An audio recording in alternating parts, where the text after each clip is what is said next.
Of the 37,000 SS guards who controlled Nazi concentration camps, 3,700 were women. But these weren't just ordinary guards. They were some of the most ruthless officers in history. Their cruelty was shocking, and there were actions unimaginable. Yet, what happened to them after the war is a story few people know. Some vanished, some faced justice, and others, their fate will leave you stunned. So how did these women become some of the most feared figures of the Holocaust? What did Allied soldiers uncover when they finally took control of the camps? And perhaps the most shocking, how did some of these women escape justice and go on to live normal lives? Welcome to my channel, Through the Ages. I uncover the darkest and most hidden truths from history. If you're fascinated by the untold stories that shaped our world, make sure to subscribe. It all started with the creation of a program that many today have never even heard of, the Female SS Guard program. In the early years of the Nazi regime, women weren't allowed to serve in combat roles, but as the war escalated and the need for camp personnel grew, that changed. By 1942, the SS actively recruited women to serve as concentration camp guards. These weren't just random selections. The Nazis had a clear vision for the kind of women they wanted: loyal, obedient, and completely detached from human suffering. The selection process was strict. Many of the women who became SS guards were young, between 18 and 25, and often came from working-class backgrounds. Most had little education, but that didn't matter. What mattered was their willingness to follow orders without question. Some were drawn by the promise of good pay and benefits, while others were simply looking for job security in a war-torn country. But once they stepped into the world of the SS, there was no turning back. Their training took place at Ravensbrück, a concentration camp designed specifically for women. But this wasn't just training, it was brainwashing. The women were taught discipline, Nazi ideology, and most disturbingly, how to be cruel. They practiced shouting at prisoners, humiliating them, and even inflicting punishments. Any sign of sympathy was stamped out immediately. The goal was simple: turn these women into emotionless enforcers of terror. And for many, it worked. Once they finished training, they were sent to concentration camps like Auschwitz, Bergen-Belsen, and Majdanek. There, they became infamous for their brutality. They didn't just guard the prisoners, they tormented them. Some were known to beat prisoners to death, set attack dogs on them for fun, and force them into deadly labor. These women took pleasure in their power, committing horrors that even some male SS officers found shocking. One particularly disturbing account, documented by the BBC, reveals how some of these women actually enjoyed their roles. They were given full power over life and death inside the camps, and some embraced it without hesitation. Irma Grese, one of the most infamous female SS guards, was known for her sadistic treatment of prisoners, whipping them, torturing them, even selecting who would be sent to the gas chambers. And she wasn't alone. Many others followed her lead, turning cruelty into a routine part of their daily lives. There was nothing bad about the camp, said Maria, the senior overseer of the all-women's concentration camp in Ravensbrück, Germany. Maria Mandel did not remotely experience regret for what she did ever. There was a time when people thought that these women were forced into this life, that they had no choice but to obey. But the reality is, of course, far more unsettling. Many of them took pride in their positions. Some even competed to be the most ruthless. Their training had done its job. It had turned ordinary women into executioners. And yet, for many years, their role in the Holocaust was downplayed. When the war ended, most people focused on the male SS officers, the masterminds of Nazi terror. But these women? They weren't just bystanders. They were active participants in one of history's darkest chapters. And what happened to them after the war? That's where things get even more shocking. Some were captured, some were executed. But others, they managed to slip through the cracks and disappear. Don't miss what's coming next. Hit subscribe now. The truth is only getting darker from here.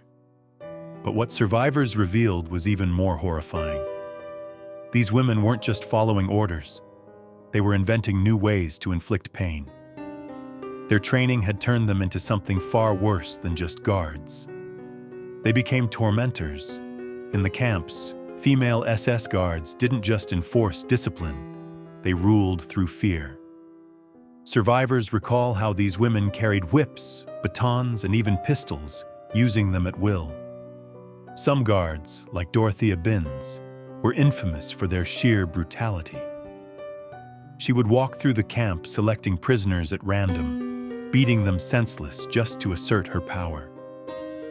Others, like Elizabeth Volkenrath, were directly involved in selecting who would be sent to the gas chambers. One survivor testimony, documented by the Holocaust Explained, described how these women seemed to enjoy their cruelty.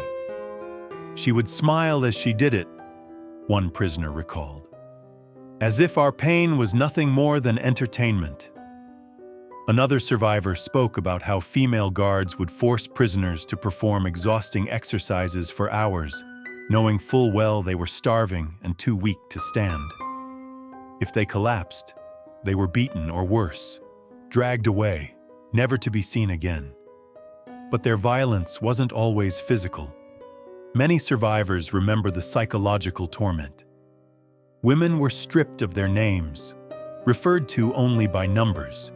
Some guards would offer food to prisoners and then snatch it away at the last second, laughing as they watched them beg. Others forced mothers to choose which of their children would be taken away, a decision no human should ever have to make. A study by Science's Poe Research revealed something chilling. These women weren't exceptions. They were part of a system that encouraged and rewarded cruelty. Some of them took their roles so seriously that they even devised their own punishments, making the already unbearable conditions even worse. It's hard to imagine how anyone could carry out such horrors. But for these women, it became routine. And yet, despite the overwhelming evidence of their crimes, justice would prove far more complicated than expected. When the war ended, the horrors these women had inflicted didn't simply disappear. As Allied forces moved through Germany, liberating concentration camps, they uncovered the full extent of what had happened inside. The guards who once held absolute power suddenly found themselves powerless. Some tried to blend in with civilians, while others fled, hoping to escape justice. But the Allies were determined to track them down. During interrogations, many of these women showed little remorse. Some claimed they were just following orders, while others insisted they had done nothing wrong. But the testimonies from survivors painted a different picture. At the Majdanek trials, one of the first war crime trials to put female SS guards in the spotlight, shocking details emerged. Witnesses described how these women had personally selected prisoners for execution, beaten others to death, and taken pleasure in their cruelty. One of the most infamous cases was that of Hermine Braunsteiner, known as the Stomping Mare, because she kicked prisoners to death with her steel-capped boots. When confronted with these accusations, she remained cold and emotionless. The same pattern repeated with others, refusing to acknowledge the suffering they had caused. As more evidence surfaced, trials began across Europe. The Hamburg-Ravensbrück trials were among the most significant. Many of the female SS guards who had trained at Ravensbrück were captured and put on trial for their crimes. Some received death sentences, while others were given long prison terms. Irma Grese, known as the Beautiful Beast, was one of the youngest guards executed. She was only 22 years old when she was hung, but not all of them faced justice. Some managed to disappear, starting new lives under false identities. Others were quietly released after serving only a few years. Despite the undeniable evidence of their brutality, post-war trials didn't always lead to harsh punishments. In some cases, society was reluctant to believe that women could be capable of such extreme cruelty. Yet their actions left a mark on history. The trials not only exposed the horrors of the concentration camps, but also shattered the illusion that only men could be monsters. These women had proven otherwise, and while many of them faced justice, the full extent of their crimes could never truly be undone. The story of Hitler's female guards changed the way we see history forever. They weren't just passive followers. They were active participants in some of the worst crimes of the war.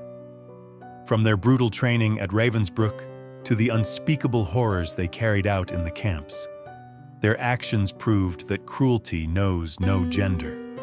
And when the war ended, their fates took shocking turns. Some faced execution, others vanished into society, escaping justice. What shocked you the most about this hidden history? Let me know in the comments. And if you want to uncover darker truths they don't want you to know, make sure to subscribe and share your thoughts below. This is just the beginning. Wait until you see what we discovered about the chilling execution of Benito Mussolini. You won't believe what history has been hiding.